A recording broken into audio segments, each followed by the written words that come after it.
E aí, galerinha, aqui é o professor Matheus Aguiar e hoje nós vamos para a segunda semana de resolução do Desafio Física Mais, né?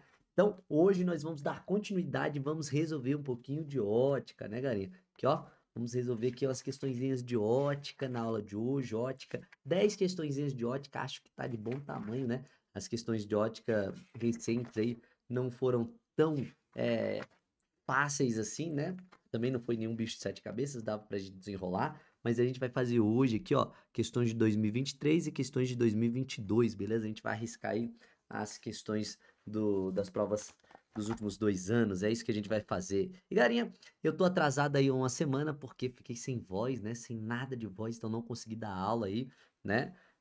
Na última semana não consegui gravar nada porque não conseguia falar. Basicamente isso, tinha que falar bem baixinho e coisa e tal. Então, tentei deixar a garganta recuperar 100% para eu conseguir voltar aqui para gravar essas aulas, beleza? Então, se você, meu querido, tá acompanhando esse desafio, não deixa de curtir, não deixa de me seguir no Instagram, beleza? Não deixa de deixar o seu like, se inscrever no canal, aquela coisa toda que você tá acostumado. E nós estamos utilizando essa apostila aqui, né, para resolver. Não se esquece, hein? 10 questõezinhas de ondulatória, né? Depois 10 questões de idiótica, depois 10 questões de termodinâmica e calorimetria, depois 10 questões de dilatação, depois termodinâmica, depois e a gente vai indo e voltando na apostila. Se você tem interesse em adquirir essa apostila, é só entrar lá em fisicamais.com/shop, né, que você vai encontrar a apostila impressa e a apostila digital, que tá maravilhosa também, beleza? Mas essa apostila digital, galerinha, essa digital não, essa impressa, ela tá muito bacana, né? Olha isso, olha a qualidade disso aqui, galerinha. Tudo colorido, né? Então, com as questões recentes aí, organizadas por conteúdo, você conhece, né? Você já conhece. Se você não conhece, entra lá no Instagram que você vai conhecer. É isso. Bom, galerinha, o que acontece? Vambora, vamos aqui pro que interessa, que é resolver questão, beleza? E tá na tela para vocês aí, questõezinhas de 2023. Olha só, pessoal. Então, faz o NB de 2023, nós estamos na seção de ótica, né, da apostila, lembrando que na minha apostila, os itens que eu tenho de ótica, eles começam então do número 55, não é esse item que você vai encontrar na prova do PAS, essa organização é a organização da minha apostila, então se você entrar lá no PAS 2023, talvez essas questões tenham uma numeração diferente, na verdade, com certeza elas vão ter uma numeração diferente, beleza? Então, só para você se ligar nisso aí. Garinha, o que acontece? Tem um texto enorme aqui, né? Já dá para ver que ele está falando de uma fibra ótica, né? Reflexão total da luz, então já dá para perceber, né? Então, vamos tentar entender o que tem nessa figura. Um raio de luz incidindo aqui dentro, aí ele atravessa, sofre refração. Lá dentro, né? A princípio ele está sofrendo uma reflexão total, porque é uma fibra ótica, né? Aí ele bate aqui com determinado ângulo superior ao ângulo limite, reflete de novo e reflete de novo, né? Então ele recebe né? Ali dentro ocorrem essas sucessivas reflexões, beleza? Então já deu para ver que se trata de uma fibra ótica, caso clássico da física, a gente já está acostumado, né? Esse meio aqui é um meio transparente, né? O núcleo dele é transparente. Essa casquinha aqui também é uma casca transparente, né? De tal maneira que a luz tenta ir do núcleo para a casca, mas devido o ângulo limite, né? O ângulo de incidência ser superior ao ângulo limite, não ocorre refração, ocorre reflexão. Beleza? Então, se você tem dúvidas em ângulo limite e reflexão total, dá uma revisada que isso é importante para a gente resolver essas questões aqui. Mas aí, ó, ele vai explicar e coisa e tal, vai falar um monte de coisa aqui, garinho. Eu vou pular isso aqui porque é muito grande para eu ler, tá? Eu vou direto para as informações aqui e para o comando. Com base nas informações do texto precedente e considerando a velocidade de propagação da onda eletromagnética no vácuo igual a 3 vezes 10 na oitava metros por segundo, julgue os itens e assinale a opção correta no item que é do tipo C. Então vamos lá. Item de número 55. Diferente do raio I, que não sofre refração, ao ser injetado na fibra, o raio J sofre refração na interface entre o ambiente externo e o núcleo da fibra óptica, né? O que implica perda de energia da onda eletromagnética correspondente. Beleza. Então, ele está falando que um dos raios realiza refração e a outra não. Então, ó, o I não sofre refração e o J sofre refração. Vamos verificar? Vamos lá na figura e vamos ver se isso é verdade, né? Então, eu tenho dois raios, o I e o J. O I, galerinha, aliás, o J é esse carinha aqui, ó, que sofre refração conforme ele falou, né? Muda de meio, vai do ar aqui fora, né? Para o núcleo aqui dentro, então mudou de meio de propagação, tem refração perfeito. Teve o desvio da luz, que a gente está acostumado a refração, tudo perfeito. Mas ele fala também que o raio I, ele não sofre refração, esse raio aqui, ó. O que é uma baita mentira, porque teve a mudança de meio. Ele foi do ar para o núcleo mais uma vez, portanto, teve mudança de meio, sim, teve refração. Professor, mas não desviou. Quando tem refração, tem desvio. Não, não é bem assim que funciona. Incidência oblíqua, né? Sempre tem desvio. Mas tem o caso de incidência normal. É quando o raio incidente, ele incide exatamente sobre a reta normal. Tu lembra da reta normal? A reta normal era uma reta que fazia 90 graus com a fronteira de separação. Então, ó, isso aqui é a fronteira de separação, né? Aqui, ó.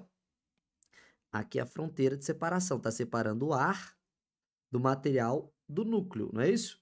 Então, quer dizer que nessa fronteira de separação, a normal faz 90 graus, beleza?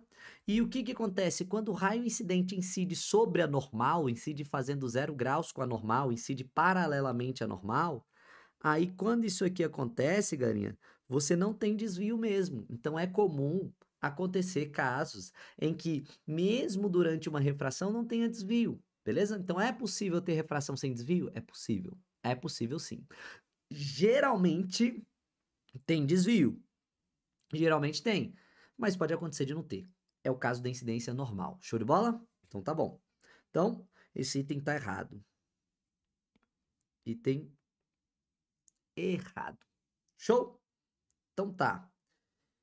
Para que ocorra reflexão total do raio J na interface entre o núcleo e a casca da fibra, é necessário garantir as seguintes condições: N1 igual a N2, ângulo de incidência na interface inferior a 45 graus e R2 maior ou igual a 2R1. Bom, galerinha, vamos lá. R2 maior ou igual a R1, isso que ele está falando aqui, ó, das espessuras da casca, beleza? O ângulo de incidência tinha que ser, né? Enfim, ele colocou várias condições e eu vou te falar a verdade. Aqui, a condição que eu tenho que garantir, a primeira condição é que os índices de refração não sejam iguais. Para ter esse tipo de reflexão aí dentro desse raio J, é necessário que os índices de refração sejam diferentes. Primeira coisa, se os índices de refrações forem iguais, então não ocorre a reflexão total. A reflexão total, galerinha, ela ocorre graças ao fato de que o raio incide e tende a se afastar da normal. Quando ocorre o quê, galerinha? Ó, quando ele está no núcleo, né? E ele está tentando sair do núcleo. Tá, aqui, ó, pega esse raio aqui, vamos construir aqui essa ideia. Deixa eu apagar aqui. Beleza, então olha o que está acontecendo. Eu tenho um raio de luz que está dentro do núcleo. Tanto o núcleo quanto a casca são transparentes. Então, qual que é a tendência aqui desse raio? É ele seguir em linha reta, porque todo raio de luz se move em, né, linha reta. E aí, o que acontece, garinha? Ele deveria seguir em linha reta, mas ele não segue. Por quê, professor? Porque quando ele incidir aí, ele vai fazer um certo ângulo com a reta normal, não é assim? Ele vai fazer o que nós chamamos de ângulo de incidência, beleza? Se esse ângulo de incidência for maior que o ângulo limite, no qual o raio está no limite de refratar ou refletir, o que vai acontecer? O raio refratado, ele tende a se afastar da normal, não é assim? Então, ó, ele deveria estar em linha reta, mas ele desvia se afastando da normal. Só que quando o ângulo de incidência ele é maior que o ângulo limite, esse desvio em relação à trajetória original dele, se afastando da normal, é tão grande, tão grande, tão grande, tão grande, que ele faz é refletir. Então ele acaba refletindo no lugar de refratar. Esse é o fenômeno da reflexão total da luz, beleza? Mas para que isso ocorra, esse índice de refração tem que ser maior do que o N2. Por que o índice de refração tem que ser maior que o N2?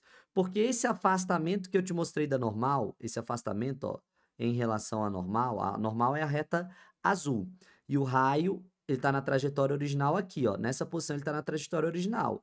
Então ele está se afastando daquele que está azul, se afastando, ficando cada vez mais longe, não é isso? Aí, galerinha, eu tenho aqui o fenômeno de reflexão total. É quando o raio que vai refratar tende a se afastar da normal e ele afasta tanto, vamos colocar assim, que ele acaba refletindo, beleza? Então, pensa só, para ele ter o afastamento, para esse raio ter o afastamento, eu tenho que ter uma situação em que a velocidade está aumentando quando vai do núcleo para a casca. Quando que a velocidade aumenta? Bom, pensa só. Índice de refração, média dificuldade de propagação da luz, beleza? Então, o índice de 1 tem que ser maior do que o índice de 2. O que eu estou dizendo? É mais difícil propagar em 1 do que se propagar em 2. Se é mais difícil propagar em 1, a velocidade em 1 ela é menor do que a velocidade em 2, porque é mais difícil se propagar. Mas se aqui a velocidade ela é menor, galerinha, e ele tende a ir para um meio onde a velocidade é maior, então daqui para cá ocorre o que a gente chama de aumento da velocidade. Então V tende a um aumento. Mas se V tende a um aumento, galerinha, se V aumenta, o que acontece quando V aumenta? O raio se afasta da normal. Então, quando a gente estuda o comportamento óptico dos raios ao mudar de meio, a gente vê quando o raio de luz vai do meio mais refringente para o menos refringente, a velocidade aumenta. Quando a velocidade aumenta, o raio de luz tende a se afastar da normal. Comportamento óptico. Quando o raio de luz vai do menos refringente para o mais refringente, a velocidade da luz diminui e ele tende a se aproximar da reta normal. Então, nesse caso, nós temos o caso em que a velocidade aumenta e, portanto, se afasta da normal, se afasta tanto que reflete. Beleza? Então, para que isso ocorra, o que eu tenho que garantir? Que o índice de 1 seja maior do que o índice 2 e não igual. Ele propôs que deveriam ser iguais, portanto, o item está errado. Tá? Então, se você ficou com dificuldade, lembra desse detalhe aí, beleza, galerinha? Lembra das condições para que ocorra a reflexão total. E não pode ser, portanto, igual. Ele deveria ser maior. Show de bola? Então, por isso que o item está aí inicialmente errado. Fora que não tem isso aqui, ó, que tem que ser inferior a 45 graus, não tem essa condição. Na verdade, tudo depende do ângulo limite. Para calcular o ângulo limite, para eu saber se vai ter que ser maior, menor ou igual a 45 graus, aí o cálculo é esse aqui, ó, o seno do ângulo limite, que eu quero calcular qual é o ângulo limite, é o n do ar dividido pelo... O n do ar não, o n do núcleo não, perdão, da casca, dividido pelo n do núcleo. Na prática, o que a gente tem, galera, é o n menor, o menor valor de índice de refração, dividido pelo maior valor do índice de refração. É isso que a gente tem aí. Esse cálculo calcula o ângulo limite, que para cada par de material, o ângulo limite vai ser diferente. Não é necessariamente 45 graus maior, igual a 45 graus menor, igual a... Não, depende. Depende dos meios que a gente está analisando, beleza? Depende dos índices de refração. Portanto, ele está, no mínimo, duplamente errado, beleza? Então, vamos para o próximo item, item de número 57. Se a frequência da onda eletromagnética correspondente ao raio I for superior à da onda eletromagnética correspondente ao raio J, então o lambda 1 será necessariamente inferior ao lambda J. Garinha, repara só, ele está relacionando aqui as frequências. O que eu sei sobre frequência? Eu sei que a frequência é inversamente proporcional, né, ao comprimento de onda. Então, vamos perceber o que ele colocou aqui de informação. Ó, se a frequência do I for superior, tá? E aí ele fala superior o da onda J. Então tá. Ok, isso é o que eu encontrei Sai na internet daqui, bicho, sobre. ninguém tá E te aí ele perguntando fala não. superior ou da onda J. Dê uma Cale a olhada. boca, rapaz. Ah, se meter pra lá. Ó, então, o que acontece? Ele falou que o comprimento da onda I será necessariamente inferior ao comprimento da onda J. Então, ele colocou aqui a relação de inversa proporção, é ou não é? Repara só, o que a gente sabe sobre a equação, né? Aqui, ó, vamos botar aqui a equação da velocidade. Vamos considerar que a gente está analisando raios de luz com frequências diferentes e propagando no vácuo. Então, no vácuo, para todos eles, a velocidade é constante. Beleza? Por que eu quero analisar assim? Que eu quero te mostrar o seguinte, que o comprimento de onda e a frequência são grandezas inversamente proporcionais. Portanto, quem possui a maior frequência possui o menor comprimento de onda. E vice-versa. Quem possui a menor frequência, vai ter o maior comprimento de onda. Justo? Inversamente proporcional. E não foi isso que ele colocou, galerinha? Ó. Se o I tem frequência maior, se a frequência I é maior do que a frequência J, se a frequência I é maior do que a frequência J, então o comprimento de onda I tem que ser menor que o comprimento de onda J. O sinal, já que eles são inversamente proporcionais, esses sinais devem ser trocados. E de fato são, portanto o item está certíssimo. Justo? Bacana? É isso aqui. Esse negócio que fica abrindo aqui na minha tela, sai fora, papai. Presta atenção. Não? Pronto. Cadê? Beleza. Então tá. Vamos voltar aqui. Tô viajando aqui, vendo os negócios. Peraí, que tá aparecendo. Ah, tá. Vendo aqui na minha tela, mas... Enfim, vambora, galerinha. Ao se propagarem confinados na fibra ótica, item de número 55, os raios I e J, partindo do ponto O1, no mesmo instante, chegarão ao ponto O2 com a mesma diferença de tempos, independente das frequências das ondas eletromagnéticas correspondentes, desde que os demais parâmetros da fibra ótica sejam mantidos, incluindo os valores de alfa e beta. Então, galerinha, ele está falando que eles vão chegar ao mesmo tempo. Né? Inclusive, essa questão aí teve uma troca de gabarito, né? Eles deram um gabarito preliminar com uma resposta, no gabarito definitivo foi com outra, né? Mas é uma questão aqui que eu vou tentar ser objetivo nela. Garinha, repara só, vamos olhar o caminho que eles vão fazer confinados dentro da fibra ótica. Então, ele quer saber, né, sobre a diferença de caminho relacionados aí, né, ao I e o J, né? Eles vão partir do O1 e vão até o O2. E ele quer saber se eles vão fazer esse movimento com a mesma diferença de tempo, ou seja, com o mesmo tempo. É isso que ele quer saber, se o intervalo de tempo vai ser o mesmo para isso acontecer, independente das frequências, tá? A frequência, ela não vai influenciar, né? Aliás, vamos lá. Vamos discutir aqui. Uma coisa mais básica do que pensar até em termos de frequência. Pensa só, galerinha. Pensa só. O I, vou pintar de rosa. O I, ele faz essa trajetória em linha reta. Beleza? Ele quer só do O1 até o O2, professor. Como o O1 está aqui, onde eu pintei, ele vai até o O2. Então, se você não consegue enxergar porque está muito claro, ó, ele está vindo daqui do O1 em direção ao O2. Beleza? Em linha reta. Show de bola em linha reta. O que acontece? O J, ele não faz isso em linha reta. O que o J faz? Ele faz esse movimento aqui, ó, de bater e refletir, bater e refletir, bater e refletir. Não é assim? Então, isso aqui indica o quê? Que ele faz um caminho maior. Ele faz um caminho maior. O raio J faz um caminho maior. Se ele faz um caminho maior, teoricamente ele leva mais tempo. É isso. Então, se ele leva mais tempo, eles não chegam na mesma diferença de tempo. Então, o item já está errado. Beleza? Mas eu te digo mais. Que quando a gente pensa na equação V igual a lambda F, o que acontece?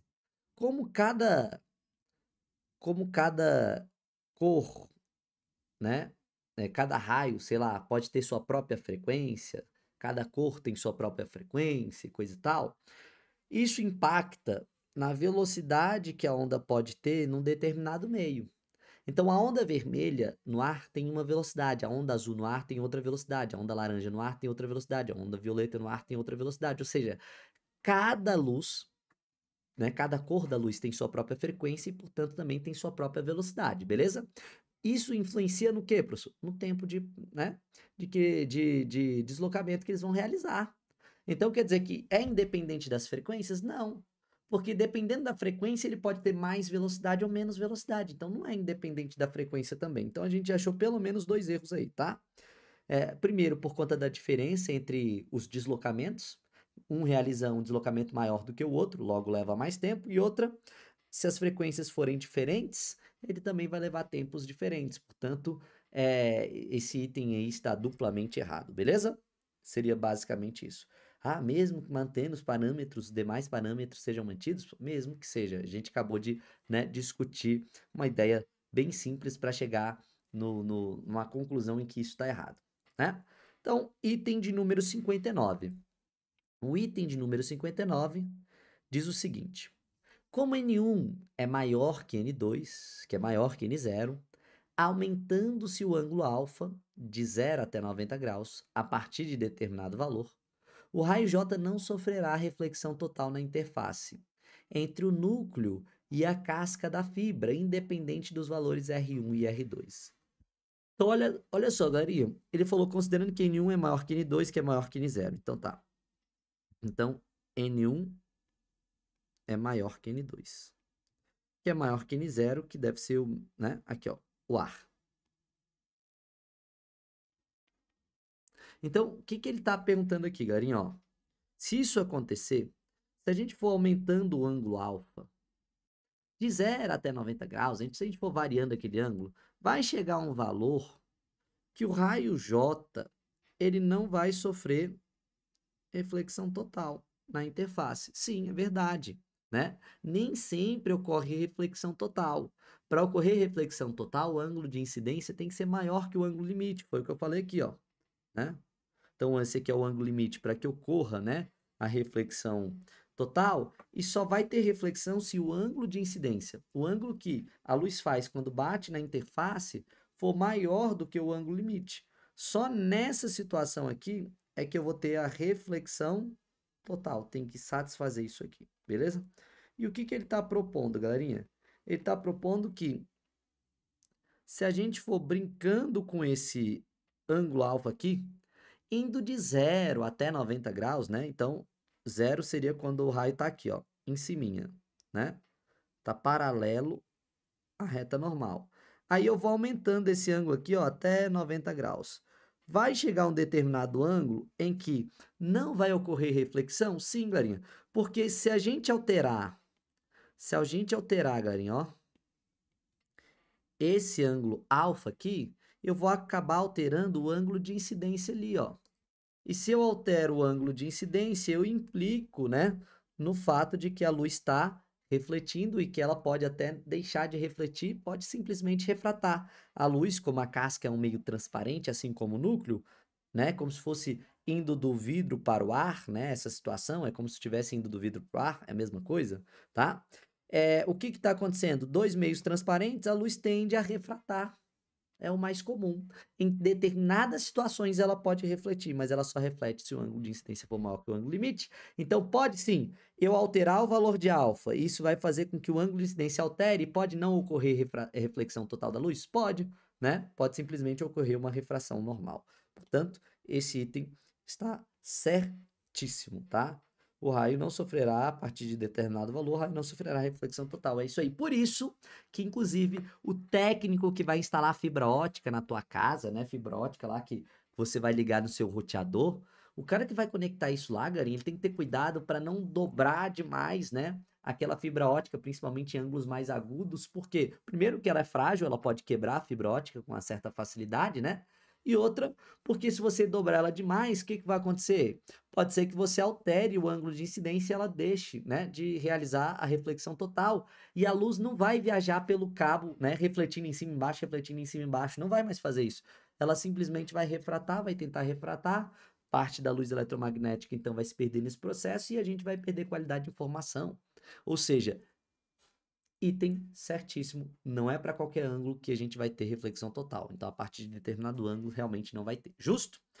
Não sei se eu fui claro, mas espero ter sido, né? É claro que se você não estudou nada de reflexão total da luz, Isso com certeza vai parecer bastante confuso, mas se você já estudou, acredito que deve ser bem tranquilo. Bom, galerinha, vamos para os próximos itens, né? Então, esses itens aí a gente terminou de gabaritar, vamos para o próximo item. O próximo item, na sequência, o item de número 60 é um item também da prova do PAS de 2023, beleza? Então, tudo aí, PAS 2023. Aí ele coloca o seguinte: considere-se que a potência do raio de luz seja dada em watts por P em função de S igual a K, F ao quadrado, S ao quadrado, em que F é a frequência da onda eletromagnética correspondente em terahertz. S é o comprimento do trajeto efetivamente percorrido pelo raio, né, a partir do ponto O1, em quilômetros, e K é um parâmetro igual a 9 watts terahertz quadrado, quilômetro quadrado. Considere-se ainda que N1 é igual a 1,2 né? Igual a 1,2, beleza. E que o comprimento de onda I seja de 1,5 micrômetros e que S seja de 18 km. Então, a partir dessas informações, é correto afirmar que a potência do raio I no ponto O2 é de... Bom, a gente tem que responder, né? Carinha, é calcular. Professor, nunca vi essa equação na minha vida. O meu professor, ele foi um sacana, porque ele não me passou essa equação. Tu acredita, professor? Deixa eu te falar uma coisa. Realmente é muito improvável que o teu professor tenha trabalhado essa equação, porque a gente não, né, não é costume, não costuma estar nos nossos materiais didáticos essa equação. Existem várias equações na física, na engenharia, que muitas vezes a gente não trabalha, galera. Às vezes não trabalha nem na sala de aula do ensino médio, nem na faculdade. Muitas vezes você só vai ver isso numa graduação, se for uma graduação muito específica, ou se for um mestrado, um doutorado numa área específica. É comum que isso aconteça, tá? Então, existem várias equações que a gente vai acabar não estudando, e não é só no ensino médio, muitas vezes até na graduação de física passa por algumas equações que a gente não estudou, mas como ele deu na prova, não é um problema, ele só quer que você faça a matemática básica, a conversão de unidade, beleza? Então vamos lá. A equação que ele deu pra gente foi P em função de S é igual. Bom, vou calcular aqui a potência, não vou ficar escrevendo P em função de S não, a potência vai ser igual. K. Ele falou que K é um valor constante e que inclusive ele vale 9, né, watts terahertz quadrado, quilômetro quadrado. Eu tô escrevendo as unidades de medida, galera, porque é possível que a gente tenha que fazer as transformações e tal, e eu quero simplificar depois as unidades, tá? Mas geralmente quando a gente vai calcular, a gente não coloca as unidades na equação não, tá? A gente coloca só os valores. Bom, mas eu vou usar assim. Aí ele falou para mim que o S, ele é 18 quilômetros, né? Então, é alguma coisa vezes S, que é 18 quilômetros ao quadrado. Então, 18 quilômetros ao quadrado, vou colocar assim, ó. O S vale 18 quilômetros, só que está elevado ao quadrado, porque o S está ao quadrado. Não esquece aí da equação, beleza? Ela está aí elevada ao quadrado. E a frequência também está elevada ao quadrado, mas ele não deu a frequência pra gente. Ué, professor, se ele não deu a frequência, lascou, né? Ele não deu a frequência. E agora, professor? Bom, se ele não deu a frequência, a gente tem que correr atrás de descobrir quanto que é a frequência. Só que, embora ele não tenha dado a frequência, o que que ele deu pra gente, galerinha? Ele deu o comprimento de onda. Então, dar o comprimento de onda nos permite calcular a frequência. É basicamente isso. Ai, professor, mas como que eu vou fazer isso, professor? Não sei, eu não faço ideia. Bom, primeira coisa, você sabe que V... Vou fazer aqui no cantinho. Você sabe que V é igual lambda vezes F. Sabe ou não sabe? Sei, professor, sei, tô sabendo disso aí. Só que o que que acontece, garinha? Eu sei o comprimento de onda, eu quero descobrir a frequência, mas eu preciso da velocidade. E não falou a velocidade. Ah, professor, ele falou 3 vezes 10 na oitava, professor. Ele falou lá no texto que era 3 vezes 10 na oitava velocidade da luz, eu sei. Não, não é. Se 3 vezes 10 na oitava é a velocidade da luz no vácuo. Ele falou aqui que ele está lá dentro da interface, lá no ponto O1, né? Dentro da interface. Então ele tem velocidade dentro da interface, né? Ele está dentro do núcleo. E qual que é a velocidade dentro do núcleo? Não é 3 vezes 10 na oitava, porque teve refração, teve mudança de velocidade. Portanto, eu tenho que descobrir essa velocidade. Só mas não faço ideia de como descobrir essa velocidade. Não é difícil, meu querido, porque você sabe que o índice de refração é a velocidade da luz no vácuo dividido pela velocidade da luz no meio, que a gente quer calcular. Portanto, se você substituir essa ideia aqui dentro, como é que vai ficar o índice de refração? O índice de refração, professor, vai ficar C dividido por lambda vezes F. E aí agora, galerinha, eu tenho N, eu tenho C e eu tenho o comprimento, eu descubro quem? Eu descubro F com essa continha. Então vamos fazer essa continha aí? Vamos fazer essa continha. Vai ficar assim, C, aliás, vamos isolar o F? Então F vai ser C sobre lambda vezes N. Passei o F multiplicando e o N dividindo. Portanto, a frequência vai ser C, 3 vezes 10 na oitava metros por segundo. O comprimento de onda, galerinha, tá aqui, 1,5 micrometros. Dá uma olhada aí, ó, 1,5 micrometros, justo? Então, 1,5 micrometros, tu não pode esquecer que micro equivale à potência de 10 na menos 6, né? Lembra dos múltiplos e submúltiplos da potência de 10? Então, cent é 10 na menos 2, milha é 10 na menos 3, micro é 10 na menos 6, nano é 10 na menos 9, pico é 10 na menos 12.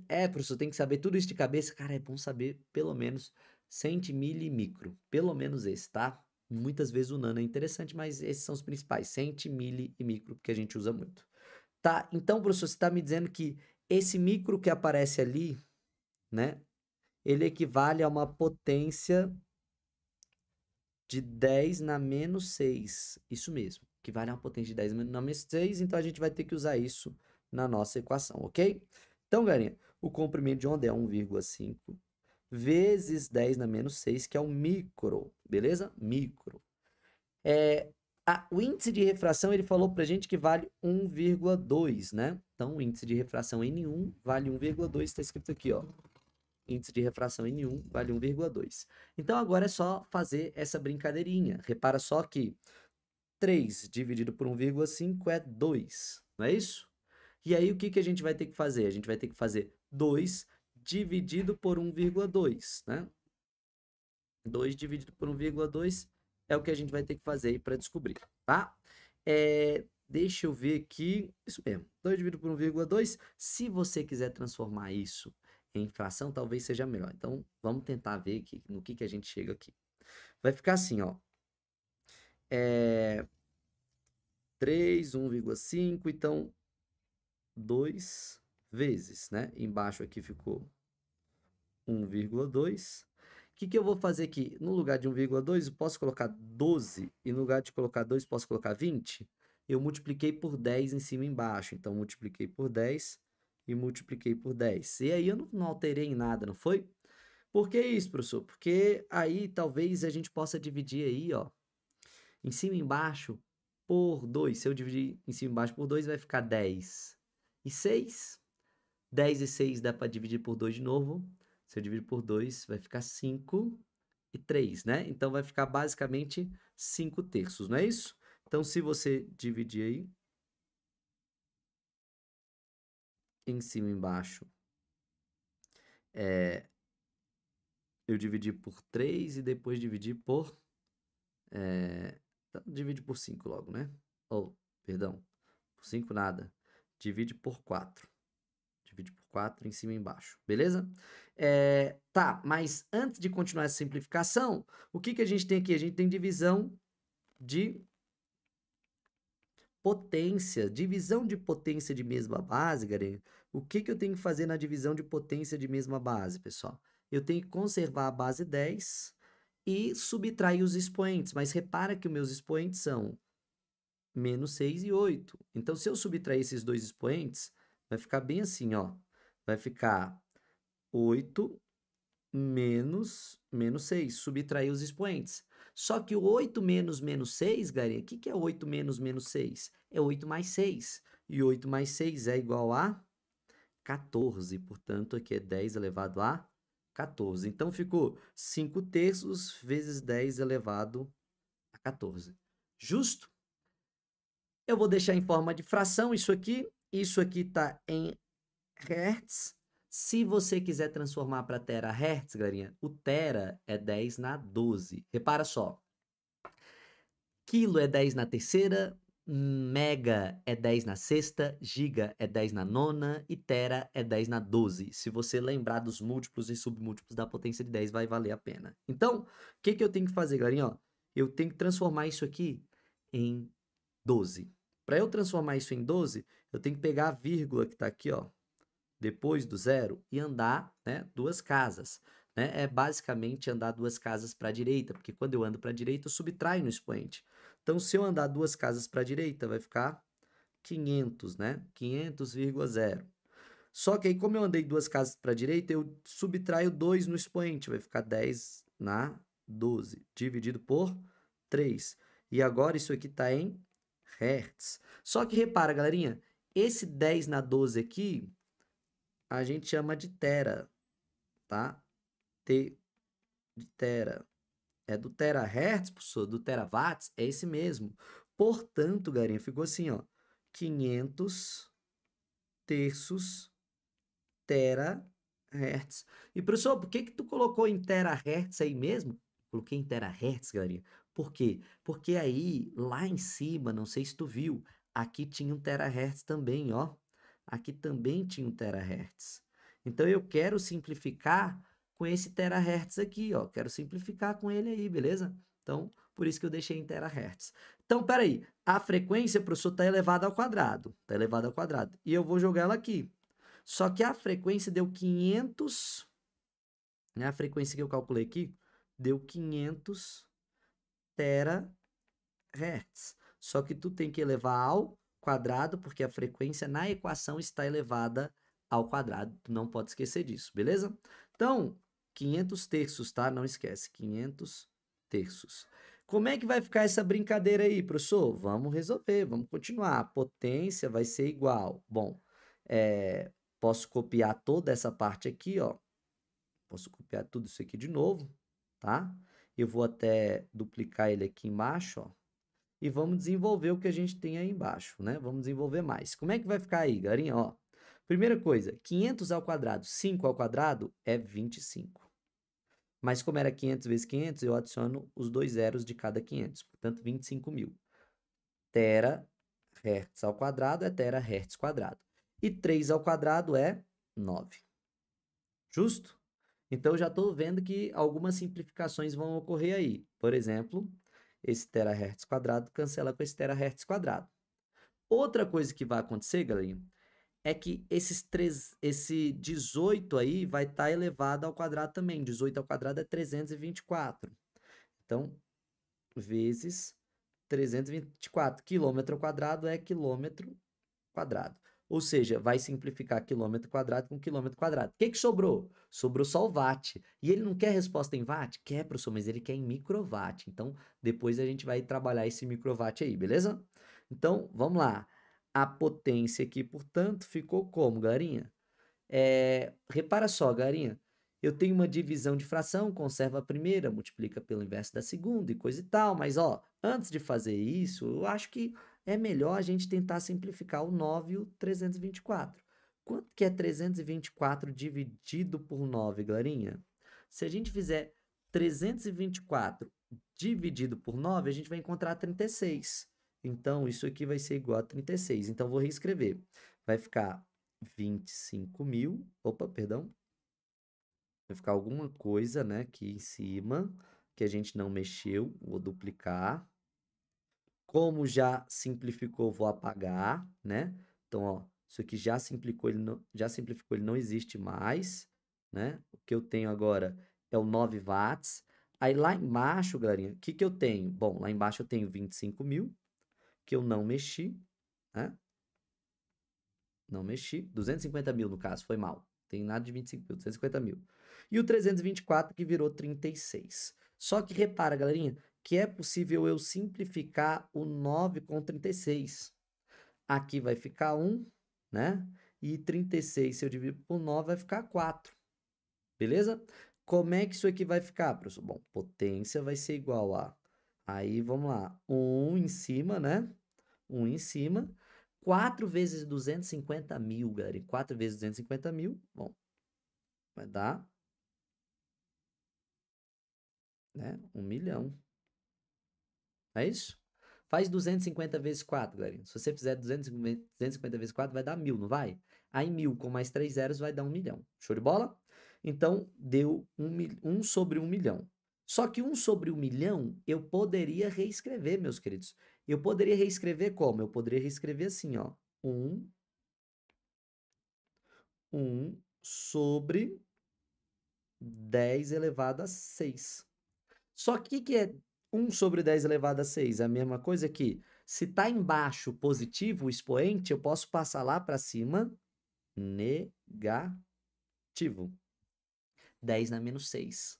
Só que isso aqui tudo estava em watts, não pode esquecer. Portanto, é 1 vezes 10 na menos 6 watts. Só que 10 na menos 6, garinha, tem um apelido. 10 na menos 6 é o micro, que a gente acabou de ver isso aí, né, anteriormente. Então, isso aqui é o que a gente chama de microcoulombs, microwatt, né? Qualquer coisa, beleza? Então, esse aí é o famoso micro. Portanto, no lugar de colocar 10 na menos 6, eu posso colocar micro. Então, ficou 1 microwatt. Essa, portanto, seria a resposta dessa questão. Professor, essa questão ela é trabalhosa pra caramba, né? Ela é muito trabalhosa. Beleza, galerinha? Então, seria inferior a 1,5 microwatt. Portanto, letra A resposta. Show de bola? Eu falei muito, já deu 40 minutos e eu tô tentando ser rápido, tô tentando ser objetivo, né? Lógico que eu tô tentando ser rápido, mas explicando aí todos os processos, né? Porque senão não adianta só falar sem explicar os processos. Então, essas foram as questões de 2023. Vamos para as questões de 2022, que não são mais fáceis, são tão trabalhosas quanto, e hoje vou acabar ficando mais tempo com vocês aqui, beleza? Então, vamos lá, não vai ter jeito, eu queria sempre fazer 1 horinha de gravação, lembra? Mas também não dá para fazer meia dúzia de questão, nós temos que fazer o máximo de questões possíveis. A gente fez então até agora, galerinha.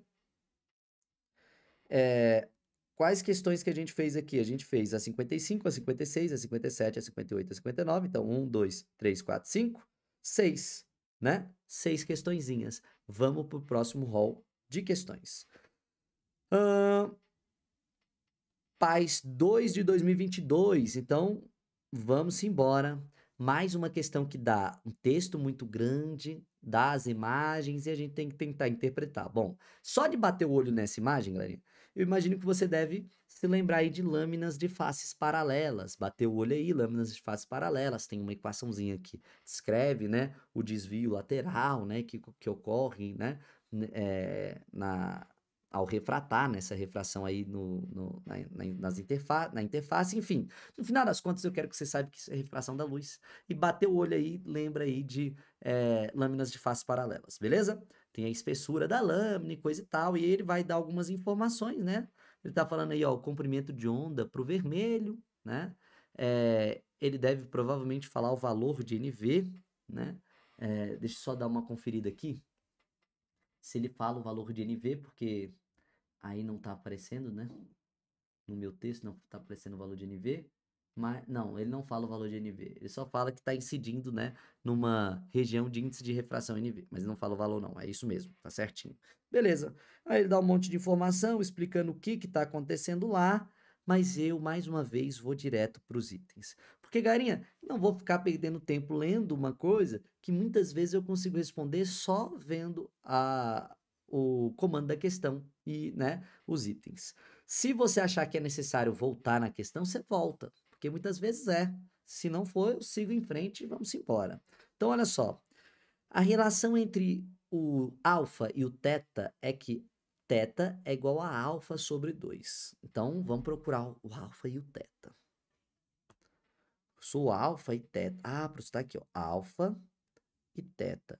O que aconteceu entre alfa e teta, professor, para eu poder descobrir a relação entre eles? Galerinha, pelo que eu estou entendendo, ele pegou a interface aí, né, a lâmina, perdão, de faces paralelas e girou.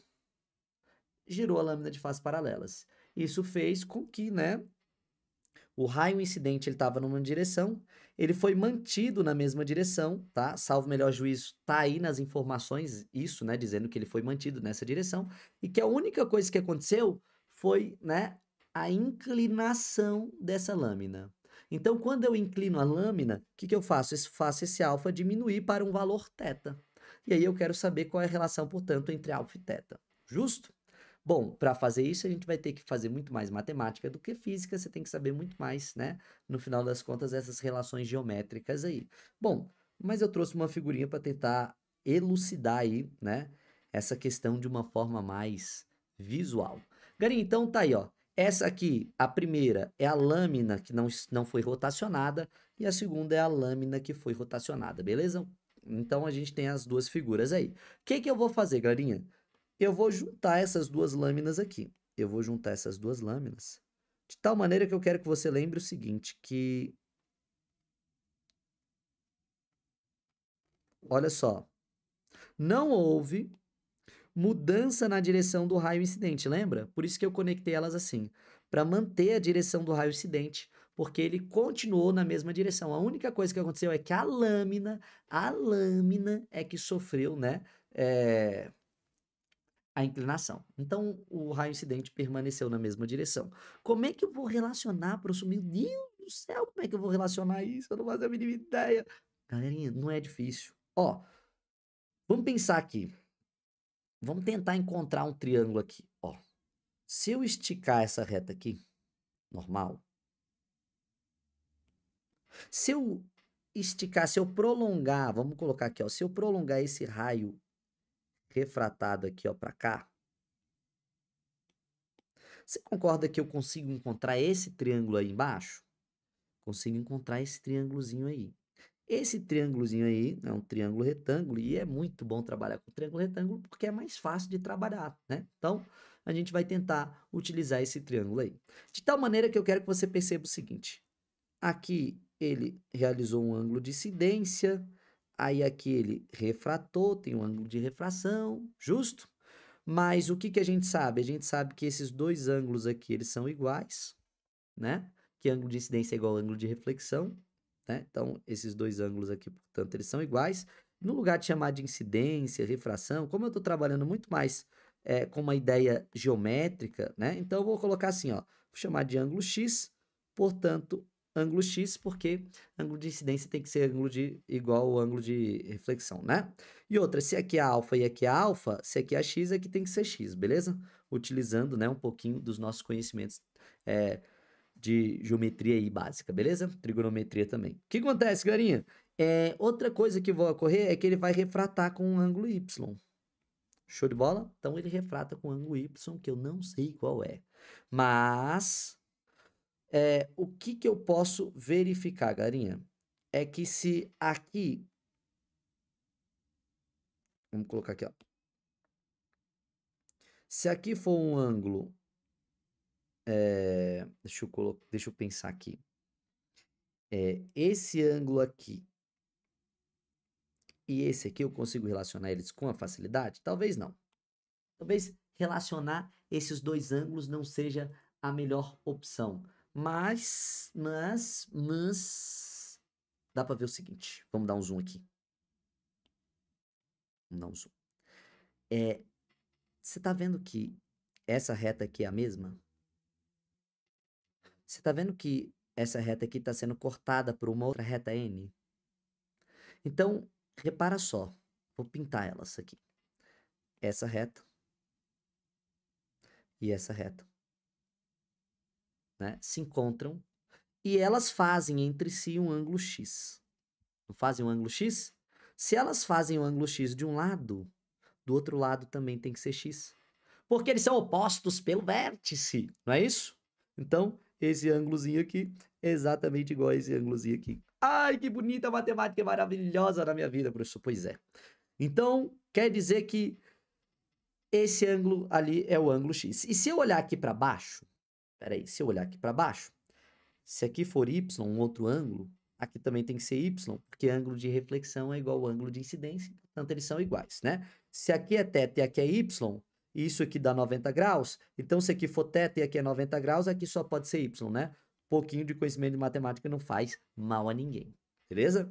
Então quer dizer que aqueles dois ângulos também são iguais. Mas pensa só comigo mais uma vez. Vamos usar aqui nossos conhecimentos matemáticos. Professor, conhecimentos matemáticos eu não tenho nenhum. Ó, essa reta vermelha está sendo cortada por essa reta roxa, beleza? Então quer dizer que o ângulo que a vermelha faz com a roxa só pode ser o mesmo. Espera aí. O ângulo que a vermelha faz com a roxa só pode ser o mesmo de um lado e de outro. Então, esse ângulo aqui só pode ser θ também. Beleza? Mais uma vez, eles são opostos pelo vértice. Se você não entendeu aqui, deixa eu pintar aqui de outra cor, sem ser né? O verde. Deixa eu pintar aqui de amarelo. Então, essa reta aqui está sendo cortada por essa outra reta aqui. Então, o ângulo que a reta vermelha faz com a reta roxa era teta, portanto, do outro lado tem que ser teta, eles são opostos pelo vértice também, beleza? E isso me traz informação suficiente para responder tudo que eu preciso agora. Porque pensa só comigo, galerinha. Olhando agora para esse desenho, tudo fica muito fácil, porque agora esse desenho ele elucidou todas as nossas dificuldades em termos de pensar nos ângulos. Tem como fazer isso de uma forma muito mais rápida? Tem como, galerinha. O cara que está treinado aqui, ele faz isso de cabeça, talvez. Mas repara só, quero relacionar alfa e teta. Quero relacionar alfa e teta, beleza? O que que eu sei, garinha? Eu sei que esses dois carinhas aqui juntos, né, eles formam 90 graus. Esses dois carinhas aqui juntos formam 90 graus. Portanto, x mais alfa igual a 90 graus. Justo? Eu sei também, garinha, que se eu somar todos esses carinhas aqui, tem que dar 180 graus, né? Ou, talvez, não sei se você gostaria de fazer isso, mas, garinha, se você pensar aqui, se você fizer x mais 2θ, também tem que dar 90 graus. Por quê? Se esses aqui dão 90 graus e esse aqui tem 90 graus, então 90 mais 90 dá os 180 graus de ângulos internos que eu tenho que ter, né? Num triângulo. Então, quer dizer que todos aqueles carinhas ali juntos, né? Esses aqui mais esses aqui vão somar 90 graus. Quer dizer que x mais 2θ também é igual a 90 graus. É ou não é, garinha? Então, o que que eu posso fazer? Se você quiser pegar essas duas equações, fazer um sisteminha de equação, né? E subtrair essas duas equações, funciona.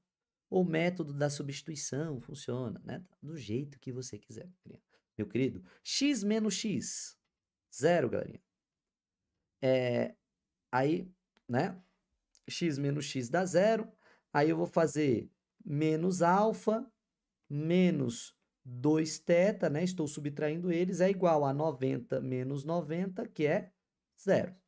Ou seja, garinha, os zeros eu não preciso escrever, né? Então, se menos... aliás, né? Esse queria, estou subtraindo esse com esse, então aqui é mais. Então, alfa menos 2θ, alfa menos 2θ é igual a 2θ. Se você quiser, essa aqui é uma relação possível. Outra relação possível é que θ é igual a alfa sobre 2, que é justamente o que ele me deu na questão, não é isso? Ah, professor, eu fiz pelo método da substituição. Não fiz assim, professor. Vai funcionar se eu fizer pelo método da substituição? Eu não fiz sisteminha de equação assim. Eu não gosto de fazer assim, não. Peraí. Vamos fazer do outro jeito aqui. Ó, vamos fazer assim, ó. No lugar, vamos isolar aqui o x. Se você isolar o x, aí vai ficar assim, ó. X é igual a 90 graus menos alfa. Se tu substituir essa informação aqui, no lugar do x, olha como é que vai ficar essa brincadeira aqui. Substitui aí, e aí você consegue brincar. Outra forma de você fazer, que talvez seja mais interessante, deixa eu tirar aqui, é fazer o seguinte. Se esse carinha é 90 graus e esse carinha também é 90 graus, então esse carinha tem que ser igual a esse carinha, porque todo mundo é igual a 90 graus. Ah, então peraí, professor, então eu poderia escrever assim, que x mais alfa tem que ser igual a x mais 2θ, porque eu estou partindo do incrível princípio de que 90 é igual a 90, né, professor? Exato. Então quer dizer que esse x aqui, ó, passa para o outro lado subtraindo, e quando passar para o outro lado subtraindo, eles vão se cancelar. Portanto, alfa é igual a 2θ, e portanto, né, θ é igual a alfa sobre 2, que são as duas possibilidades que a gente tem para escrever, né, a mesma coisa. Eu escrevi a mesma coisa de formas diferentes. E, portanto, vamos voltar lá no nosso item. O que que ele tinha dito? Ele tinha dito que θ era alfa sobre 2, né? Certo. Θ, que a gente encontrou, é alfa sobre 2. Então, perfeito. Beleza. Show de bola.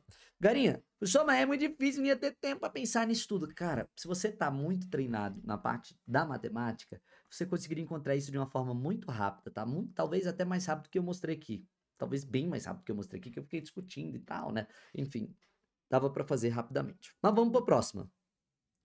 O índice de refração da peça pode ser obtida pela equação NV igual a N do ar, raiz de 1 mais E ao quadrado sobre D ao quadrado vezes cosseno de alfa. Ó, eu vou te dar a dica. Você leu a questão, você não sabe nem pra onde vai? Pula. Pula, porque você não tem tempo para ficar perdendo na prova. Você não dá tempo de você ficar pensando como é que faz. Cara, é a questão que você viu que é difícil, você não sabe nem pra onde vai? Pula. Se der tempo no final da prova, você vai voltar e vai tentar fazer. Se não der tempo, ela não vai fazer falta nenhuma. Sabe por quê? Porque se você chutar, você vai ser pego pelo fator de correção. Se você perder muito tempo aqui, você vai deixar de fazer questões que são fáceis, porque às vezes não dá tempo de terminar a prova. Você ficou muito tempo nessa. E aí, essa questão difícil não vai valer mais do que as fáceis. Então, às vezes, vale a pena você fazer 3, 4 fáceis e acertar, do que ficar perdendo tempo na difícil, cansar o teu cérebro, né? E que vai dificultar ainda mais fazer as próximas questões. Então, seja estratégico na hora de fazer a prova. Seja bastante estratégico, porque é isso que vai fazer você ser aprovado, tá? Mas vamos fazer, porque aqui a gente tá treinando. Treinando, a gente faz tudo. O jogo vai ser fácil se o treino for difícil, porque treino difícil, jogo fácil, não é assim que funciona? Então, vamos embora.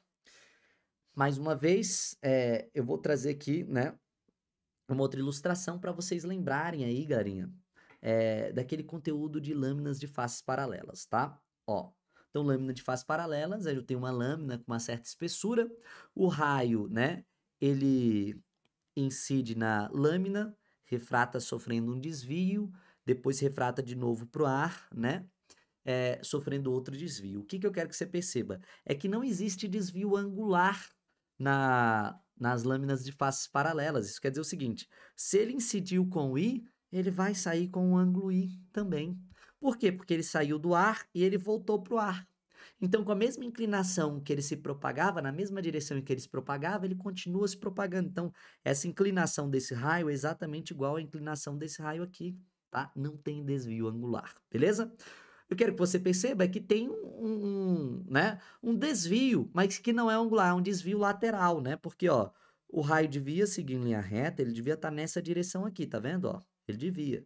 Mas devido a ter, né, refratado, se aproximando da reta normal, dessa reta normal aqui, ó, ele se aproximou, ele desceu, né? Desceu. E aí desviou para baixo, né? Então isso causou nele o quê? Um desvio lateral em relação à direção que ele devia ter se propagado, né? Então, no lugar de ficar mais altinho, ele acabou, né, se propagando ali mais abaixo, só que na mesma inclinação que ele tinha antes. Portanto, tem um desvio lateral? Com certeza. Como é que eu calculo esse desvio lateral, galerinha? Bom, a gente dá uma brincada, né, com esse triângulo aí que eu pintei de rosa, né? Repara que o seno dele é cateto oposto sobre hipotenusa, cateto oposto é o D, né? Cateto oposto do ângulo I menos R é o D. E a hipotenusa é esse carinha aqui, né? Esse carinha aqui é a hipotenusa. E aí, o que eu posso fazer, galinha? Brincando com isso aí. Eu posso fazer que a distância D é a hipotenusa vezes o seno de I menos R. Mas essa hipotenusa aqui, galinha, ó, essa hipotenusa aí, repara só, ela também é a hipotenusa desse triângulo aqui de dentro, ó, que eu vou pintar aqui de amarelo, ó. Ela é a hipotenusa desse triângulo aqui. Só que para esse triângulo, se você aplicar o cosseno do ângulo R, como é que vai ficar? Cosseno do ângulo R é cateto adjacente sobre hipotenusa. Cateto adjacente sobre hipotenusa. Quer dizer que eu posso calcular a hipotenusa usando E sobre R. Aí, joga essa informação aqui dentro, galerinha, no lugar da hipotenusa, coloca S sobre, né, cosseno de R, né? Se você colocar, você vai chegar na equação do desvio lateral, beleza? Então, geralmente, ele dá pra gente, né, o ângulo de incidência, ele fala pra gente o ângulo de refração, fala pra gente a espessura da lâmina e aí a gente brinca com essa equação. Justo? Só que aqui eu não tenho uma situação de lâminas de faces paralelas. Aliás, perdão, eu tenho uma situação de lâminas de faces paralelas, mas ele não me pergunta o desvio D, né? ele não perguntou nenhum desvio, professor, ele perguntou o índice de refração. Mas se você olhar lá no desenho, ele me dá um desvio ali no desenho. Só que o desvio que ele dá no desenho, não sei se você percebeu, é esse desvio aqui, tá? Eu não sei se você percebeu, mas ele me dá exatamente esse desvio aqui, ó. Esse desvio aqui. Deixa eu terminar aqui. Então, ele me dá esse desvio Dzinho. Vamos olhar na figura que ele deu, galerinha, que é para você não ficar na dúvida. Tá aqui, ó. É esse desvio Dzinho que ele dá para a gente relacionar, e ele fala que esse ângulo aí é um ângulo φ. Bacana? Então, com base nisso, sabendo que eu não vou usar a equação de lâminas de face paralelas para que você não erre nada, então não vou usar essa equação que ele deu, eu vou por outro caminho. Qual é o caminho que eu vou usar, galerinha? Usar outro caminho. A gente vai construir esse outro caminho, é claro, usando, já estou em 1 hora, meu Deus, eu tenho que acelerar. Eu tenho que usar um pouquinho dos meus conhecimentos de matemática, é basicamente isso que eu vou fazer, beleza? Então, usando os meus conhecimentos de matemática, o que eu vou encontrar aqui? Tem um desenho, trouxe um desenho, peraí. Trouxe um desenho para facilitar aqui.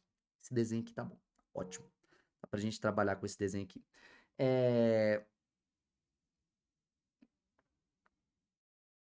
Esse desenho aqui mesmo? Peraí. Esse desenho aqui. Agora sim, agora ficou melhor. Pronto. Vamos trabalhar com esse desenho aqui, tá, galerinha? A gente quer descobrir o NV, o índice de refração do meio V, beleza? Do vidro. O que eu vou fazer, galerinha? Eu vou aplicar a lei de Snell. Vou aplicar a lei de Snell do ar para o vidro, do vidro para o ar, beleza? Basicamente, lei de Snell que eu vou fazer. Vamos aplicar uma lei de Snell para você ver como é que fica. O índice de refração do ar vezes seno do ângulo de incidência, que é de onde a luz vem, né? Tem que ser igual o índice de refração do meio V, para onde a luz vai, vezes o seno de refração, já que, né, ele vai ter refratado. O ângulo de refração é um ângulo φ. Então, no lugar de colocar ângulo de refração, eu vou colocar φ, tá? Então, aqui, nós vamos usar o ângulo φ, beleza? Que é o ângulo de refração que ele deu. Então, tá, apliquei a lei de Snell. Agora, galerinha, eu tenho que trabalhar com, né, o que eu tenho aí de informação. O que eu tenho de informação aí? Bom, primeira coisa, seno de I. Eu consigo relacionar o seno de I como? Ó, ele deu o alfa aí. Deu alfa aí. Então, posso tentar usar o alfa. O alfa, ele aparece na equação ali, ó. Então, eu quero colocar o alfa na equação. Eu quero colocar o E na equação. Eu quero colocar o D na equação. Tem que colocar todos esses elementos. Então, vou tentar trabalhar com todos eles, tá? Bom, primeira coisa, será que eu consigo relacionar o ângulo I com o ângulo alfa? Consigo relacionar o ângulo I com o ângulo alfa. Consigo relacionar o ângulo I com o ângulo alfa usando a lei de Snell? Bom, consigo, galerinha. Por quê? Você sabe que o seno de I tem que ser igual ao cosseno de alfa. Porque o I mais o alfa dá 90 graus. Então, o seno de I tem que ser exatamente igual ao cosseno de alfa, não é? Ah, professora, você é professor, você manja... meu querido, vamos pro basicão aqui. Se aqui fosse 30 graus e aqui fosse 60 graus. Basicão da matemática, galerinha, ó. Peraí. Seno de 30 graus. Dá quanto? 0,5, professor. Isso aí, meu querido. E cosseno de 60 dá quanto? É 0,5 também, professor. Puta que pariu. O cara é um gênio, professor. Então quer dizer que o seno de 30 graus é igual ao cosseno de 60 graus, professor?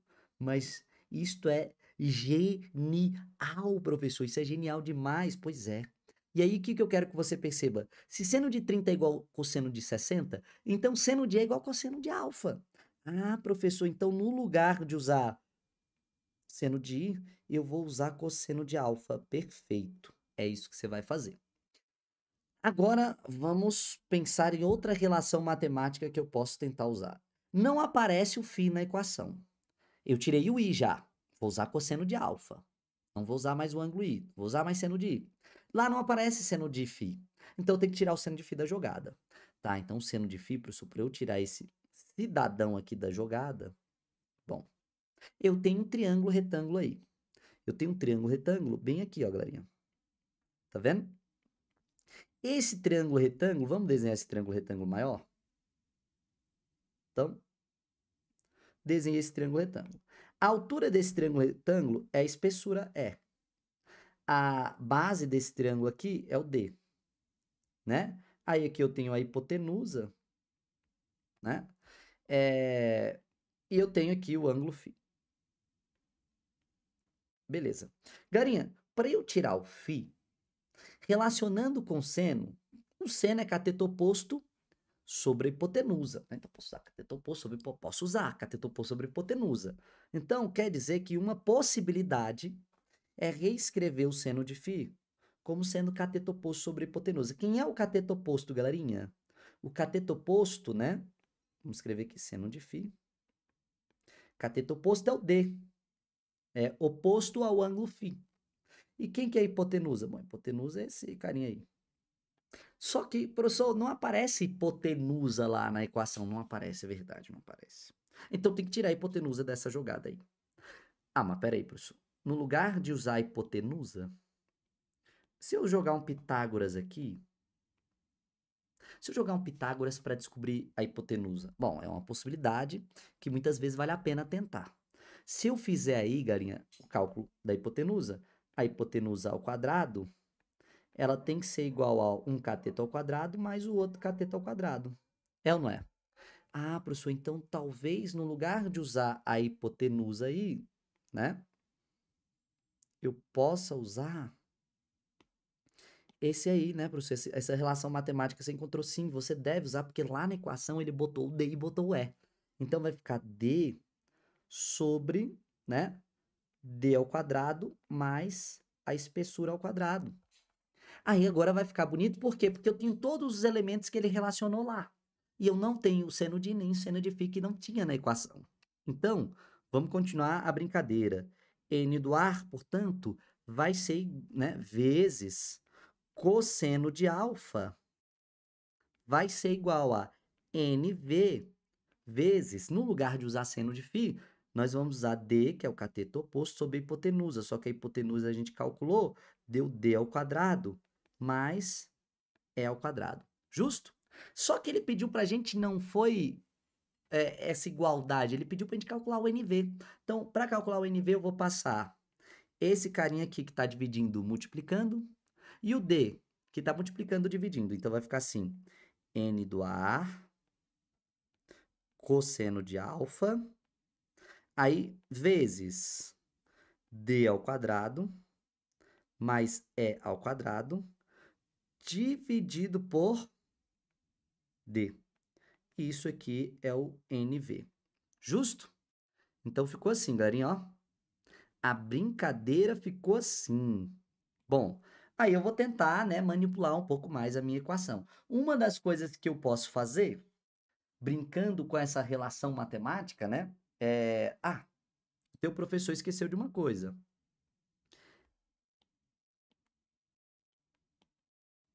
Tá vendo esse quadrado aqui? Ele tem que passar em forma de raiz. Então, a hipotenusa é a raiz de D ao quadrado mais E ao quadrado. Ah, não, professor. Então, tu ainda vai meter uma raiz aí? Vou ter que meter uma raiz aqui. Tu acredita? Então, aqui tem uma raiz. Meu Deus, professor, mas aí, professor, o negócio vai ficar feio demais. Pois é, galinha, vai ficar feio, mas não tem jeito, né? Professor, mas aparece uma raiz mesmo lá, não aparece? Aparece. Então, é daí que a gente vai usar. Ele deu uma raiz e a gente vai usar essa raiz aí. Então, todo esse carinha aí, ó, que tá na raiz, né? Vou tirar aqui, ó. Vou colocar minha raizinha aí. Deixa eu trazer ele para baixo, né? Então, a raiz dessa brincadeira toda aqui. Beleza? O que aconteceu, galerinha? Ficou muito feio, professor. E não deu a equação que ele pediu. Porque olha a equação que ele pediu aqui. 1 mais E ao quadrado sobre D ao quadrado, cosseno de alfa. Cara, eu cheguei em algo muito parecido. Muito parecido. A ordem dos fatores não altera o produto. Então, se você quiser puxar o cosseno de alfa para cá, né?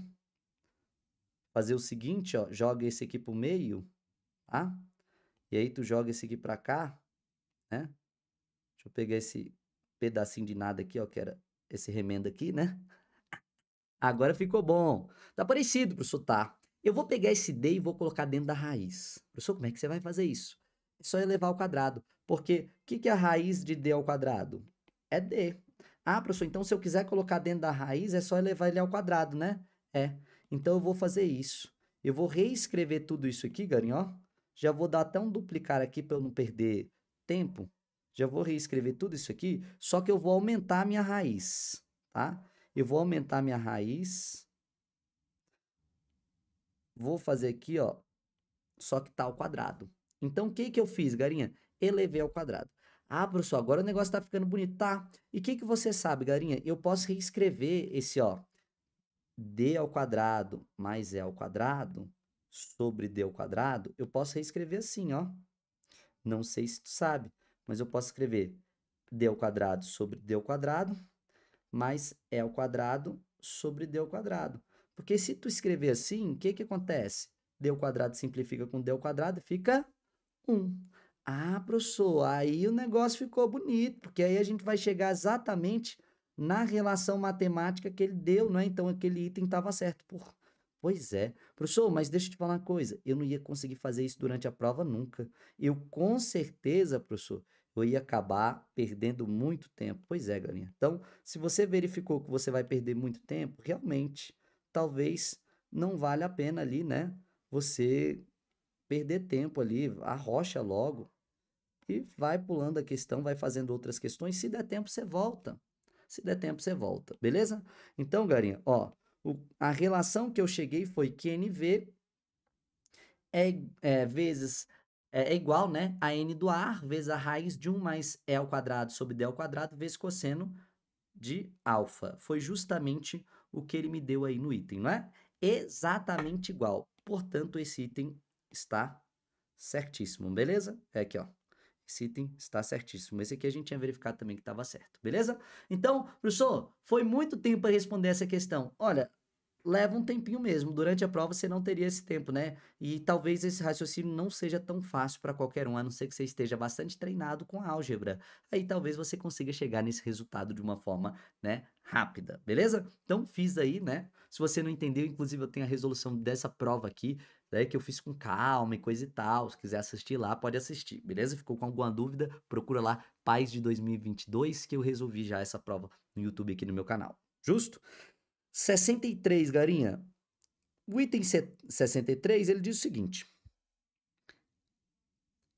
na situação representada pela figura A, caso o feixe de laser seja substituído por outro de cor verde, com comprimento de onda igual a 532 nanômetros, a distância D permanecerá inalterada. Então vamos dar uma olhada lá, galerinha. Ó, ele está falando, oh meu Deus, ele está falando dessa distância D aqui, ó.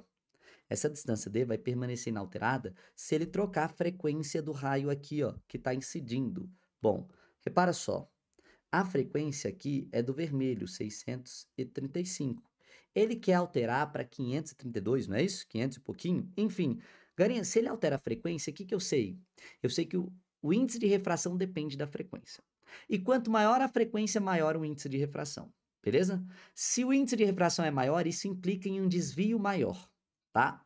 Então, se o índice de refração é maior, a velocidade vai diminuir mais. Se a velocidade vai diminuir mais, ele vai se aproximar da normal, essa distância D vai ser menor, porque se aproximou da normal.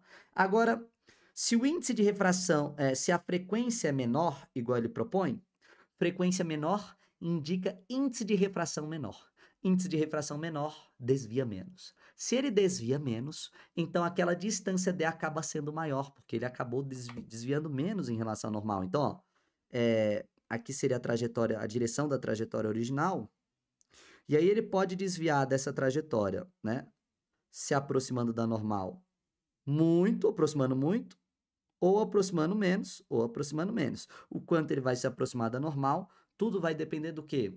Do índice de refração. Justo? Então, quer dizer que esse item está errado, galerinha, porque essa distância dela vai ser alterada sim, em razão da nova frequência. Então, né, não permanece inalterada, beleza? Show de bola? Então, item errado. Vamos pro próximo.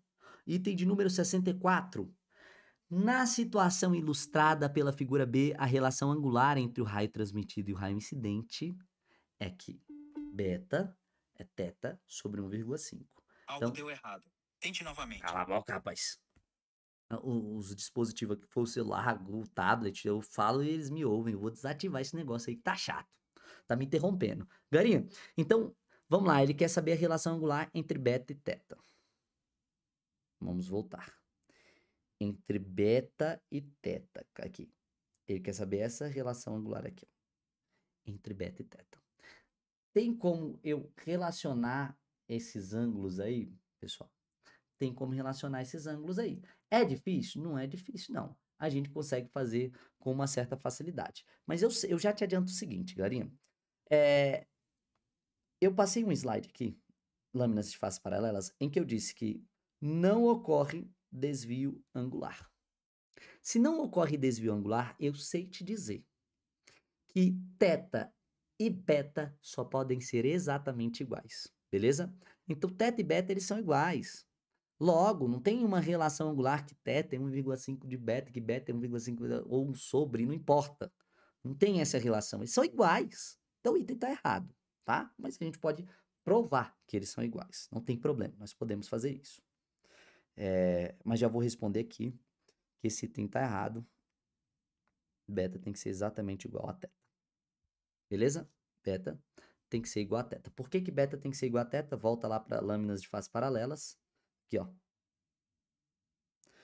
É como se eu tivesse aqui, ó. Vou desenhar aqui para vocês. É como se eu tivesse θ aqui e beta aqui. Garinha, esses dois juntos tem que dar 90 graus. Beleza? Aqui, ó. Deixa eu descer um pouco aqui. Aqueles dois juntos ali tem que dar 90 graus, não tem? Os dois de baixo aqui também tem que dar 90 graus. Aí você pensa comigo, garinha. Se mais θ é igual a 90 graus e mais beta também é igual a 90 graus, então a conclusão é que θ só pode ser igual a beta. É a única conclusão possível, beleza? Já tô te adiantando essa relação aí, tá? Mas dá para provar com lei de Snell, se tu quiser, galera. Dá para fazer com lei de Snell. Vamos fazer lei de Snell? Porque você está estudando física, não precisa usar só matemática, usa física, tem os conhecimentos da física, né? Então, vamos lá. Vou aplicar os conhecimentos da física, galerinha. Eu vou aplicar uma lei de Snell lá. Quando ele sair do ar, né? Seno de I, e for para o vidro, NV seno de R, é isso? Eu vou ter essa relação aí, beleza? Só que o que vai acontecer? Depois de sair do ar e ir para o vidro, ele vai, né, ó, depois de sair do ar e ir para o vidro, ele vai voltar para o ar. Então, eu tenho que aplicar a lei de Snell duas vezes. Então, ó, eu apliquei uma vez, ele indo do ar para o vidro, agora eu vou aplicar ele indo do vidro para o ar, tá? Então, indo do vidro para o ar.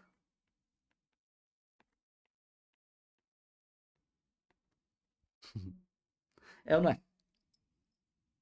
Professor, posso fazer assim, tá? Posso fazer assim. Ele, aqui é R1, aí aqui eu vou chamar de 1, aqui eu posso chamar de 2, aqui eu vou chamar de R2, para facilitar, né? R2. Então, primeira e segunda refração, cada um tem os seus próprios ângulos, né? Por isso que eu escrevi assim. Mas aí, ó, deixa eu pegar aqui a figura aqui, ó. Deixa eu pegar aqui. Carinha, o que eu quero que você perceba? Então, aqui é o I1, aqui é o R1, refração 1. Só que quando ele incidir aqui, aí ele vai ter o ângulo de incidência 2, né? Aí eu vou ter a reta normal, que não está desenhada aqui, tá? Perdão, aqui, ó, desenhei errado aqui, peraí. Vou desenhar aqui a reta normal, tá? Essa minha reta vermelha é normal. Aí ele vai fazer um ângulo aqui, ó, com a normal, N, ele vai fazer o ângulo de incidência que nós chamamos de incidência 2. Aí ele vai fazer um ângulo de refração, que nós vamos chamar o ângulo de refração 2, beleza? Só que, galerinha, perceba o seguinte, esses dois ângulos aqui, eles são iguais, ó. Esses dois ângulos aqui, eles são iguais, né? Eles são alternos internos, né? Então, eles são iguais. Então, eu já sei que R1 é igual a I2, beleza? E, galerinha, se eu aplicar lá aquele Snell, deixa eu copiar aqui o Snell que eu estava aplicando. Vamos jogar lá na figura para você entender, né? Sem preguiça, professor. Faz aí 100% sem preguiça, né? Às vezes o professor está com pressa, porque eu já estou 1h20 aqui falando, aí eu quero, não quero tomar muito tempo de vocês, então estou tentando acelerar aqui. O que acontece, galerinha? Vai ficar N do ar seno de I é igual a NV seno de R. Então, o que eu quero que você perceba? Se eu juntar essas dois Snells, eu vou perceber que o R1 é igual ao I2. Né? Tá aqui. Eles são iguais. Se eles são iguais, então eu poderia reescrever isso aqui assim, né? Ó. Poderia apagar o I2 e poderia colocar R1. Poderia. Justo? Quando eu faço isso, o que eu sei, garinha? Se eu juntar essa brincadeira aqui, ó, você tá vendo que toda essa parcela aqui é igual a essa parcela aqui? Se N do ar seno de I é igual a NV seno de R1, e N do ar seno de R também é igual a NV seno de R1, então eu posso escrever assim. Quer dizer que esse aqui só pode ser exatamente igual a esse aqui, porque os dois, no final das contas, vão dar NV seno de R1. Então, quer dizer, galinha, que N do ar seno de I é exatamente igual a N do ar seno de R2. Só que corta N do ar com N do ar, então fica que seno de I, 1, né, no caso, é igual a seno de R2. De tal maneira, galerinha, que já que esses dois senos são iguais, é porque o ângulo I1 é igual ao ângulo R2. Beleza? Então, eu tô te dizendo, eu acabei de provar que esse ângulo aqui é igual a esse aqui. Show de bola? Mas se esses dois ângulos são iguais, agora a gente vai fazer a mesma coisa que a gente tinha feito antes. Isso aqui tudo dá 90 graus. É ou não é? Então, isso aqui tudo também, ó. Isso aqui tudo também tem que ser 90 graus. Então, pera aí. Se θ mais I é igual a 90 graus e beta mais I, né? Porque o I1 é igual ao R2, então eles são iguais. A mesma coisa, né? Então, eu vou chamar isso aqui de I1, já que eles são iguais. Então, se os dois, a soma deles dá 90 graus, deixa eu tirar daqui, tô no meio do caminho. Então, se os dois são iguais, garinha, ó, se θ mais I é igual a 90 e beta mais I1 é igual a 90, então, eu posso afirmar que θ só pode ser igual a beta. Logo, como eu tinha concluído desde o início, não tem desvio angular. Show de bola? Então, você tem que ter essa sacada para responder mais rápido. Porque se você for deduzir tudo na prova do PAS, galera, você vai perder muito tempo, entendeu? Então, logo de cara eu respondi, mas eu voltei com mais paciência, porque nem todos os alunos vão ter uma sacada tão rápida. Por isso que eu fiz essas aqui. Bacana? Bom, eu acho que eu consegui finalizar esses itens. Finalizei, galerinha, ó. Eu tinha feito 6 itens, fiz mais 4 itens. Então, eu consegui finalizar os 10 itens dessa semana. Eu fiquei 1h20 gravando aqui. Eu sei que tomou tempo demais de vocês, mas eu acho que 1h20 de estudo de física para o PAS numa semana é razoável, né? É claro que, garinha, muitas vezes você não leva 1h20 para entender. Às vezes o vídeo tem 1h20, mas você leva muito mais. Tem gente que leva menos tempo, que assiste no acelerado, pula já o que ele entendeu, e às vezes ele leva, sei lá, 40 minutos no lugar de levar 1h20. Tem gente que leva 2 horas, porque ele vai assistir o vídeo, né? Mas justo, é assim que funciona. Eu espero que você tenha entendido. Se você não entendeu, você deixa suas dúvidas aí, que eu vou tentar tirar ao máximo todas as suas dúvidas, beleza? Um forte abraço para vocês. Você não vai deixar de colocar o teu like aí, de se inscrever no canal, de me seguir no Instagram. E é isso, galera. Até a próxima semana, tá? Onde